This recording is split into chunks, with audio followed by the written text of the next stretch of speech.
사기꾼이 항상 외부에서 오는 건 아니야. 어떤 칼날은 바로 가족 안에서 꽂히기도 하지.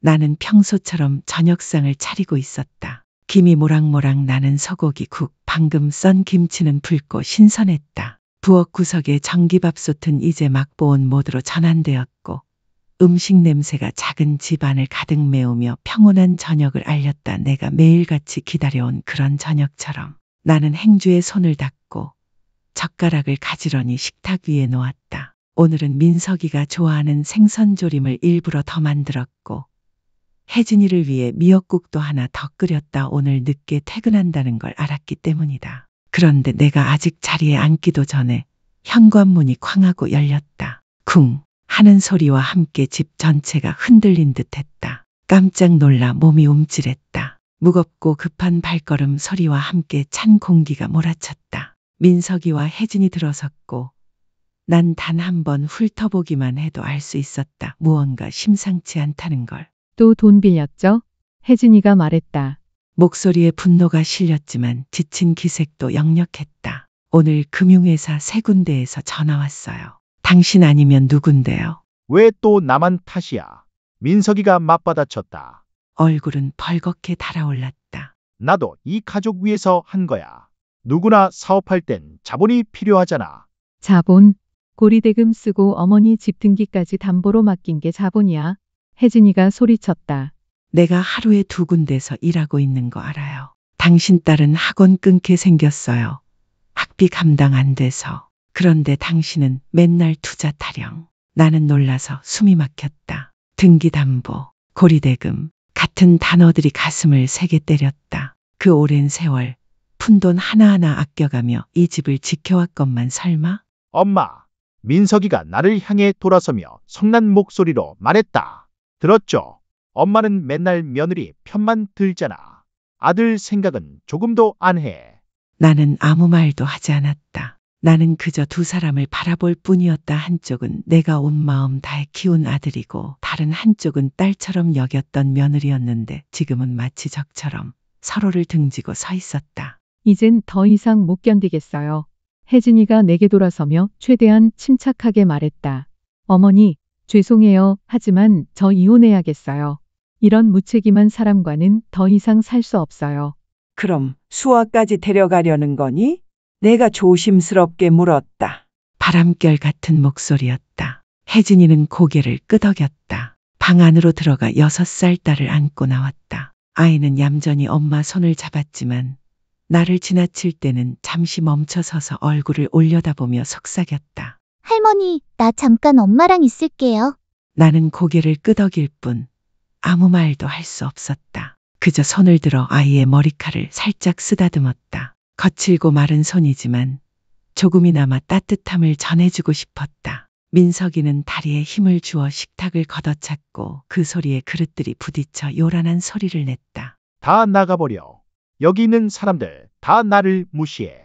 문이 쾅 닫히고 집안은 다시 조용해졌다. 너무 조용해서 벽시계의 초침 소리가 또렷이 들릴 정도였다. 나는 식어버린 저녁상 앞에 앉았다. 떨리는 손으로 물 한 잔을 따르며 눈은 여전히 막 닫힌 문을 바라보고 있었다. 오늘 저녁 나는 정성껏 간을 마쳤다. 그런데 지금 내 입안에는 쓴맛만 가득하다. 가족이 함께하는 저녁 식사 그것조차 지켜내지 못했다. 혜진이가 손녀를 데리고 집을 떠난 날부터 나는 이 집도 함께 한숨 쉬는 것만 같았다. 수아의 웃음소리, 슬리퍼 끌며 뛰어다니는 소리, 며느리가 부엌에서 외치던 어머니 국에 설탕 좀 더 넣을까요?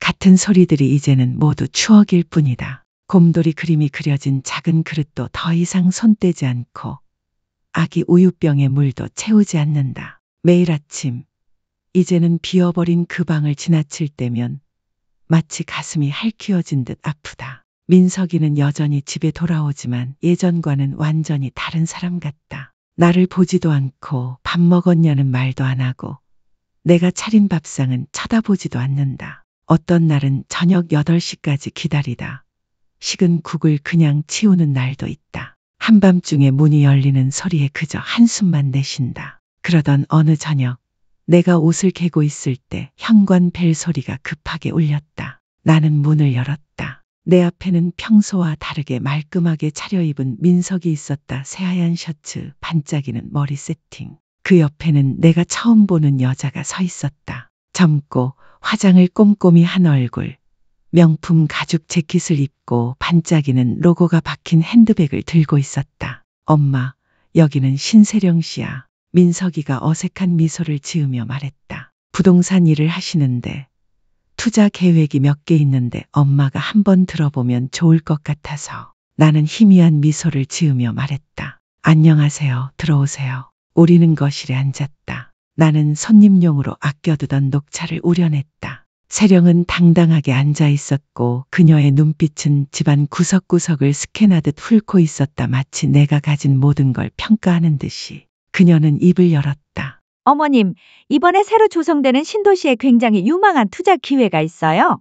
건물 관리권을 저희 펀드로 이전해 주시면 따로 하실 일은 없고 임대료는 2배로 오르고 매달 배당금도 받게 되세요. 위험도 없고 복잡하지도 않아요. 나는 고개를 끄덕였지만 속으로는 의심이 가득했다. 평생 시장에서 장사하며 투자라는 말 한마디에 모든 걸 잃은 사람들을 수없이 봐왔다. 엄마도 이제 나이 들었잖아요. 서류나 재산 관리는 전문가한테 맡기는 게 좋아요. 세령 씨는 경험도 많고 엄마는 그냥 저 믿으면 돼요. 민석이가 끼어들었다. 나는 찻잔을 내려놓으며 최대한 담담한 목소리로 말했다. 엄마는 아직 매달 월세 받으러 다닐 힘은 있어. 이 집 서류는 한 장 한 장 내가 직접 정리해서 넣어둔 거야.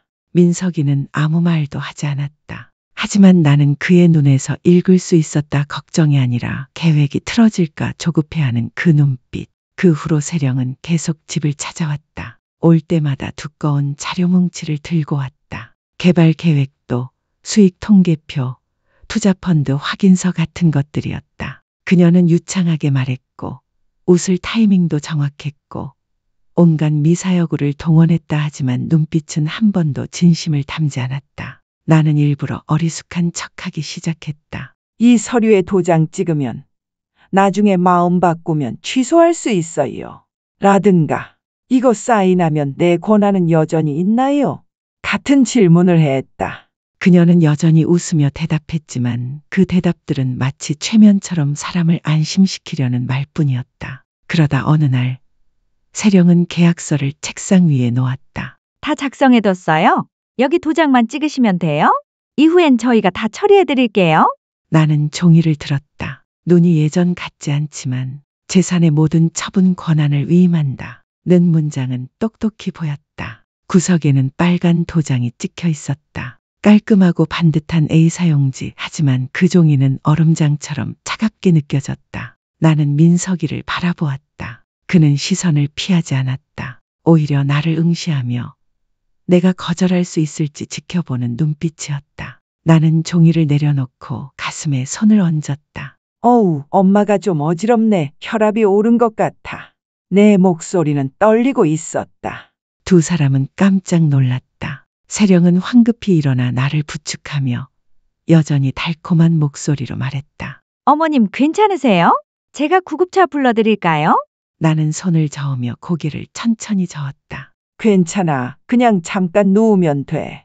그들은 나를 방으로 데려갔다. 나는 침대에 누워 눈을 반쯤 감은 채 이불 끝을 꼭 쥐고 있었다. 나는 정말로 기절한 게 아니었다. 생각하고 있었다. 아주 또렷하게. 내가 정신 차리지 않으면 모든 걸 잃을지도 모른다. 그리고 이번엔 외부의 나쁜 사람 때문이 아니라 내가 가장 사랑했던 아들 때문이었다. 나는 어두운 방 안에 누운 채 밖에서 문 닫히는 소리를 들었다. 민석이와 세령은 집을 나섰지만 그녀의 진한 향수 냄새는 여전히 집안에 맴돌았다. 나는 눈을 뜨고 천천히 몸을 일으켰다. 익숙한 방 안의 공기가 마치 나를 경계하는 것 같았다. 나는 숨도 크게 쉬지 못했다. 혹여 무언가 더 부서질까봐. 몇 분이 지나서야 나는 자리에서 일어나 수화의 오래된 책상 서랍을 열고 손때 묻은 수첩을 꺼냈다. 정말 오랜만에 꺼내든 그 수첩에 나는 이렇게 첫 줄을 썼다.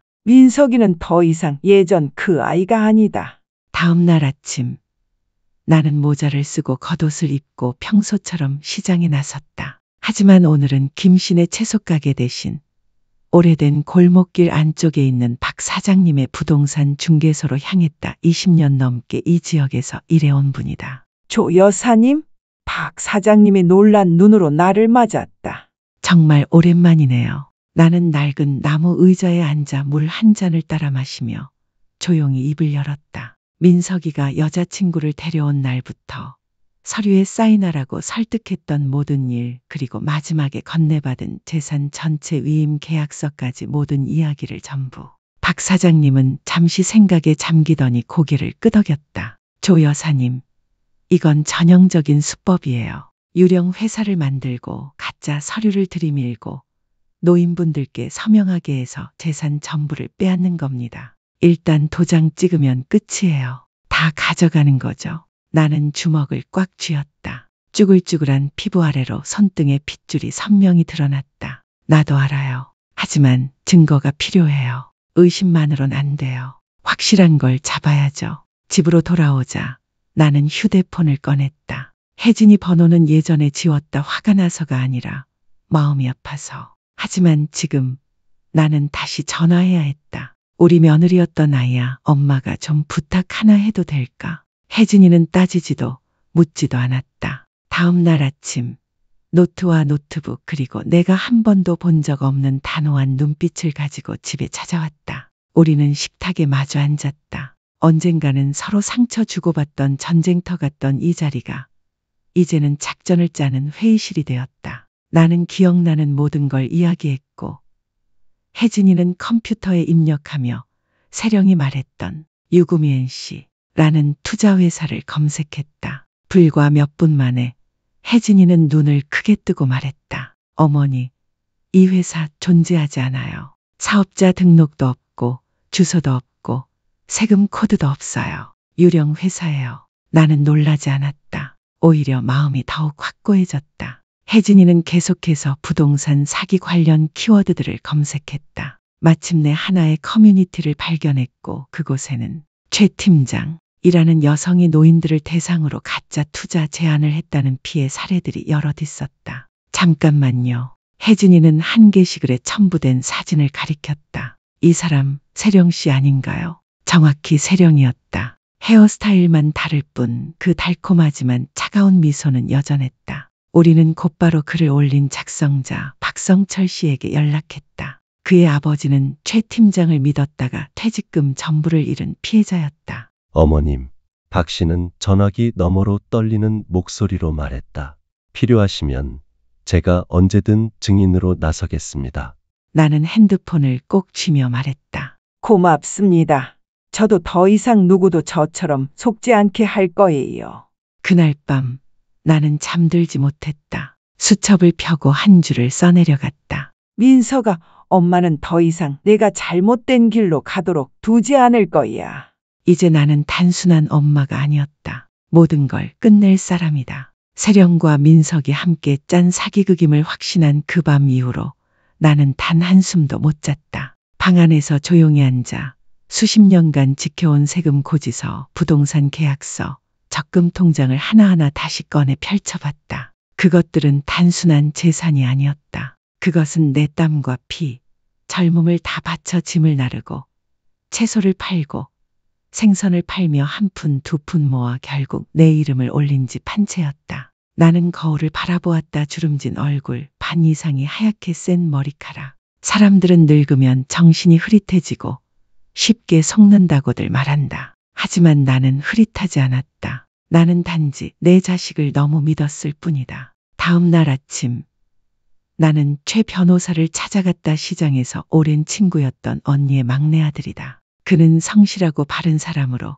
내게 한 번도 자문료를 받은 적이 없었다. 내가 이야기를 다 들려주자 그는 고개를 끄덕이며 말했다. 조 여사님, 이건 심각한 일입니다. 서류 위조, 조직적 사기, 그리고 증거가 충분하다면 가족이라도 형사 책임을 피할 수 없습니다. 나는 씁쓸하게 웃었다. 알아요. 하지만 이제는 물러설 수 없어요. 나는 혜진이에게도 이 사실을 이야기했다. 혜진이는 한참 동안 침묵하더니 조용히 말했다. 어머니, 죄송해요. 민석이 예전 같지 않다는 건 오래전부터 알았지만 이렇게까지 무너질 줄은 몰랐어요. 나는 아이의 손을 잡았다. 집을 떠난 후 처음이었다. 그건 내 잘못이 아니야. 남아줘서 고마워. 우리는 계획을 세우기 시작했다. 먼저 민석이를 함정에 빠뜨리기로 했다. 나는 목소리를 바꿔 피곤한 척하며 그에게 다시 한번 믿어보겠다고 말했다. 만약 그가 선투자금으로 1,500만 원을 먼저 준비해주면 그 다음에 서류에 서명하겠다고 했다. 그의 눈빛이 반짝이는 걸 숨기지 못했다. 그는 즉시 동의했고 어떻게든 돈을 마련하겠다고 했다. 혜진이는 분명 그가 자신에게 돈을 부탁하러 올 것이라고 했고 그대로 되었다. 그날 밤 민석이는 혜진이의 작은 아파트에 찾아왔다. 나는 밖에서 택시 안에 앉아 있었다. 휴대폰은 통화 녹음 모드로 켜두었다. 잠깐만 빌리는 거야.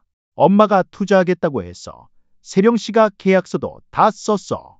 사인만 남았다고. 조금만 있으면 우리 가족 다 일어나는 거야. 민서가 내가 지금 무슨 말을 하는지 알고 있어? 엄마는 이제 나이도 많고 너는 그런 엄마를 또 이용하려는 거야? 닥쳐. 내가 무슨 가족이야. 한 푼도 안 내놓고 무슨 자격으로 말이 많아. 나는 그 모든 말을 들었다. 한마디도 빠짐없이 목이 메이고 가슴이 조였다. 상처받은 건 모욕 때문이 아니라 내가 내 아들을 더 이상 알아볼 수 없다는 사실 때문이었다. 다음 날 나는 현금이 담긴 가방을 준비했다. 1,500만 원 통장에서 한 장씩 인출할 때마다 가슴이 조여왔다. 나는 민석이에게 혜진이 보는 앞에서 아무렇지 않은 척하며 돈을 건넸다. 여기 엄마가 줄게. 월요일에 계약서에 사인할게. 민석이는 돈가방을 안고 환하게 웃으며 내 어깨를 툭 쳤다. 고마워요, 엄마. 절대 실망시키지 않을게요. 그가 사라지는 뒷모습을 바라보며 나는 서늘한 공허함만 느꼈다. 그 직후 혜진이는 민석이를 뒤따랐다. 민석이가 세령에게 돈을 넘기는 장면을 쇼핑몰 안카페에서 사진으로 남겼다. 세령은 밝게 웃으며 가방을 받아들었고 두 사람은 무언가 서류에 사인했다. 혜진이는 돌아와 인화된 사진을 내게 건넸다. 나는 그 사진을 오랫동안 바라보았다. 이제 끝이야. 나는 조용히 말했다. 그날 밤 나는 모든 것을 정리했다. 계약서, 세령이 건넨 가짜 서류들, 민석이의 협박 녹음, 돈을 건네는 장면의 사진, 박성철 씨의 진술서, 최 변호사의 의견서. 나는 이 모든 것을 큰 봉투에 넣고 밀봉했다. 봉투 겉면에 붉은 펜으로 적었다. 증거, 증오가 아니라 남은 인간다움을 지키기 위해서. 일주일 뒤 우리는 최 변호사 사무실에서 모두 만나기로 했다. 집을 나서기 전 나는 거실 문턱에 멈춰섰다. 익숙한 찻잔 세트, 며느리가 자수 놓았던 식탁보가 눈에 들어왔다. 나는 속삭였다. 이번엔 나 자신을 위해서야. 그날 나는 가장 단정한 옷을 입었다. 작년 설에 혜진이가 선물해준 제 회색 니트와 목도리. 이 대면을 잘 보이기 위해서가 아니라 마음을 단단히 다잡기 위해서였다. 이제는 막을 내려야 할 시간이었다. 나는 약속 시간보다 1시간 먼저 도착했다. 최 변호사는 모든 준비를 마쳐두었다. 혜진이와 박성철 씨도 도착했다. 모두가 묵묵히 단단한 표정으로 서류를 들고 있었다. 이제 남은 건 문이 열리는 소리뿐이었다. 우리는 계획을 세웠다. 박성철 씨가 가장 먼저 들어가 세령과 정면으로 맞서고 이어서 박 사장님이 가짜 서류와 진짜 서류를 비교해 보여주기로 했다.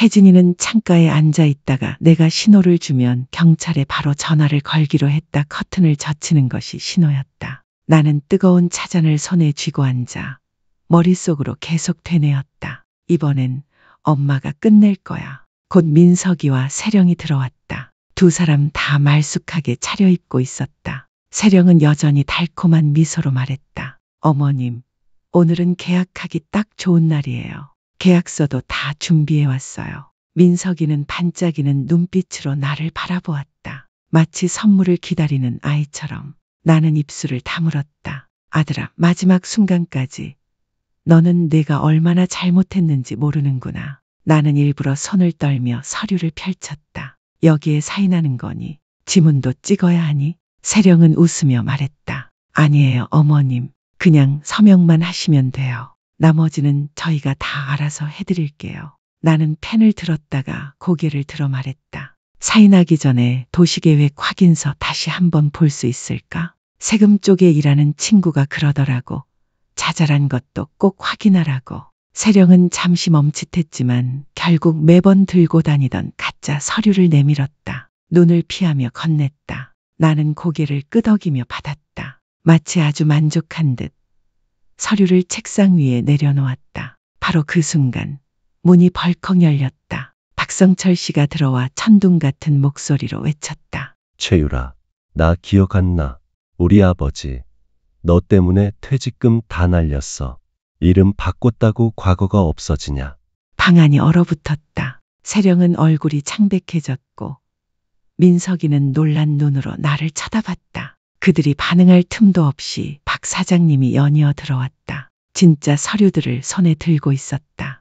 이게 진짜 도시계획도 토지대장 원본, 구청 건축허가 확인서입니다. 당신이 낸 서류들 전부 위조야. 민석이는 더듬거렸다. 엄마 뭐 하는 거야? 나는 자리에서 일어나 아들과 마주했다. 엄마는 평생을 바쳐 지켜온 걸 지키는 중이야. 너는 가장 소중한 걸 이미 잃었단다. 아니야, 난 몰랐어. 다 저 사람이 시켜서 그런 거야. 합법이라잖아. 나는 그의 눈을 똑바로 바라보며 말했다. 그럼 엄마가 준 돈은 뭐에 썼니? 왜 1시간도 안 돼서 그 여자에게 다 넘겼어? 왜 혜진이에게 돈 빌리라고 압박했어? 왜 내 딸의 엄마를 비열한 말로 협박했니? 그는 말을 잃었다. 세령은 창백해진 얼굴로 도망갈 길을 찾고 있었다. 나는 창가로 걸어가 커튼을 힘껏 젖혔다. 밖에 있던 혜진이는 즉시 전화를 걸었다. 몇 분 후 경찰이 도착했다. 체포영장을 제시하고 그 자리에서 세령에게 수갑을 채웠다. 그녀는 공포에 질린 얼굴로 얼어붙었다. 민석이는 멍하니 서 있다가 울부짖기 시작했다. 엄마, 나 좀 살려줘. 내가 잘못했어. 엄마, 나 엄마 아들이잖아.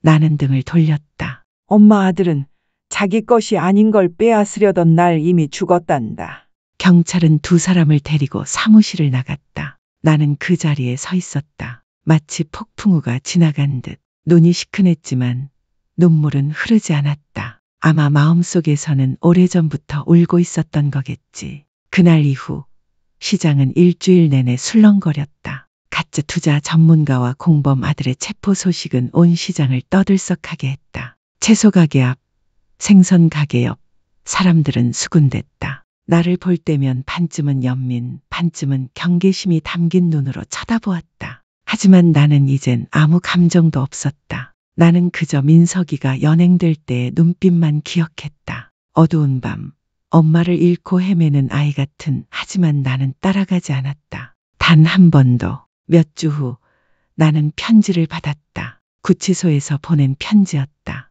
삐뚤빼뚤한 글씨로 흰 종이에 적혀 있었다. 엄마, 나 잘못했어. 나 속았어. 하지만 나도 욕심이 있었어. 엄마, 용서해 줄 수 있어. 나는 답장을 쓰지 않았다. 하지만 편지는 보관했다. 그리고 두 번째 편지가 왔다. 그 다음은 셋, 넷, 다섯. 처음엔 핑계들이 가득했다. 나는 몰랐어. 그 여자가 시켰어. 엄마를 부자로 만들어주고 싶었어. 하지만 시간이 흐를수록 목소리가 달라졌다. 모든 걸 잃었어. 수아가 보고 싶어. 이젠 아무도 없어. 7번째 편지가 도착했을 때 나는 그동안 받은 편지를 모두 모아 불태웠다. 한 장씩 휘어진 글자들이 재로 변했다. 나는 더 이상 그를 미워하지 않았다. 하지만 그 말을 간직할 만큼의 사랑도 남아있지 않았다. 나는 구치소에 단 한 번 찾아갔다. 두꺼운 유리 너머에서 민석이를 마주했다. 그는 눈물로 떨리는 목소리로 말했다. 엄마, 건강하시죠? 나 정말 잘못했어. 자격 없는 거 알아. 하지만 엄마, 나는 엄마 아들이잖아. 나는 그를 바라보았다. 야위고 한때 자신만만하던 눈빛은 죄책감으로 바뀌어 있었다. 나는 단 한마디만 했다. 너는 한때 엄마 아들이었지. 하지만 그건 내가 스스로 버린 거야. 이제 내 인생에 엄마는 더 이상 관여하지 않아. 나는 자리에서 일어났다. 그가 부르짖었다. 엄마, 가지 마세요. 나는 뒤돌아보지 않고 걸어 나왔다. 그 후 나는 변호사를 통해 유언장을 고쳤다. 민석이에게는 단 한 푼도 남기지 않았다. 건물, 적금, 토지 그중 절반은 고령자 사기 피해자 지원 재단에 기부했고 나머지는 혜진이와 수아에게 넘기기로 했다. 내가 세상을 떠난 후에 그건 벌이 아니었다. 그건 공정함이었다. 그 사건이 있은 지 1년 후 내 삶은 놀라울 정도로 평온해졌다. 매일 아침 나는 여느 때처럼 일찍 일어난다. 하지만 이제는 긴장 속에서 가족의 식사를 준비하는 대신 창문을 열고 시장의 아침 공기를 깊이 들이마신다. 이제는 시장의 장사 소리도 무겁지 않고 새로운 삶의 배경음처럼 느껴진다. 건물 1층, 예전엔 잡다한 임대 공간이었던 곳이 이제는 작은 공방이 되었다.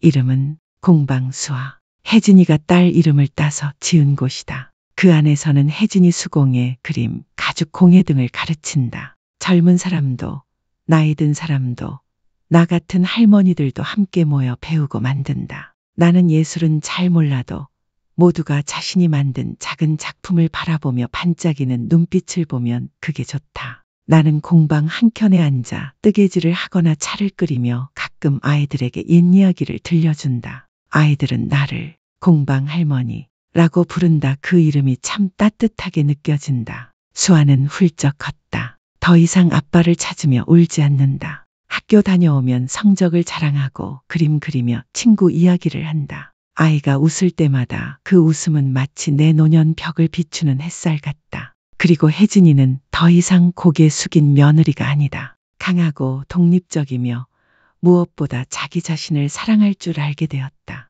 요즘은 예전보다 훨씬 많이 웃는다. 그 반짝이는 눈빛을 오랜만에 다시 본다. 그리고 그녀의 인생에 새로운 사람이 찾아왔다. 수아가 다니는 초등학교 선생님 이진우 씨. 다정하고 성실하며 무엇보다 매번 나를 볼 때면 고개를 숙여 인사하고 작은 과자나 하얀 국화 몇 송이를 건넨다. 처음엔 경계했다. 하지만 그의 진심이 점차 내 마음을 녹였다. 어느 가을 저녁 진우 씨가 김장을 도와주러 왔다. 서툰 손으로 웃으며 배추를 만지던 그날 혜진이는 얼굴을 붉혔고 나는 조용히 배추를 쌓으며 마음이 구름처럼 가벼워졌다. 세 사람, 세 세대 작은 마당에서 함께 앉아 있었다. 고춧가루 냄새, 생강 향기, 초가을의 선선한 바람 사이로 나는 장난치는 두 아이를 바라보며 수아가 외쳤다. 할머니, 엄마가 설탕 더 넣으래요. 그게 더 맛있대요. 나는 그 말에 소리내 웃었다. 나는 많은 것을 잃은 적이 있다. 하지만 폭풍이 지나간 뒤 나는 또 다른 집을 찾았다. 벽돌과 콘크리트가 아닌 진심 어린 친절과 신뢰 그리고 진짜 사랑으로 지어진 집을. 오늘 저녁 밥상 나는 간을 딱 맞췄다. 더 이상 어떤 양념도 필요하지 않았다.